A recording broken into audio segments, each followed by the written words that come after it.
പക്ഷേ ആഖിറത്തിന്റെ കഥ അതിനേക്കാൾ അപ്പുറമാണ്. അതിനെക്കുറിച്ച് യാസീൻ സൂറത്ത് പറയുന്നത് കാണാം.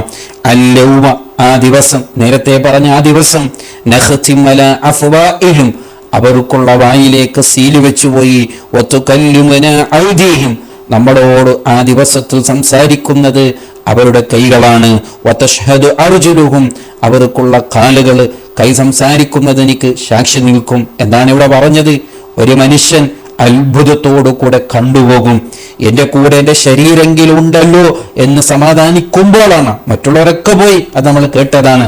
ഇനി എന്നെ കൂടെ എൻ്റെ ശരീരെങ്കിലും ഉണ്ടല്ലോ എന്ന് ചിന്തിക്കുമ്പോഴാണ് അള്ളാഹുവിൻ്റെ മുമ്പിൽ നമ്മുടെ കൈക്കാലുകൾ അള്ളാഹുവിനോട് സാക്ഷി പറയാണ്, റബ്ബേ, ഇവൻ തെറ്റ് ചെയ്തിട്ടുണ്ട്, ഇവൻ ഇന്നാലിന്നതൊക്കെ ഹറാമിയത്തുകൾ കണ്ടിട്ടുണ്ട്, ചെയ്തിട്ടുണ്ട്, അതിന് ഞാൻ സാക്ഷിയാണെന്ന് നമ്മുടെ ശരീരം അള്ളാഹുവിൻ്റെ മുമ്പിൽ പറയുന്നൊരവസ്ഥ ഒന്ന് ചിന്തിച്ചു നോക്കൂ.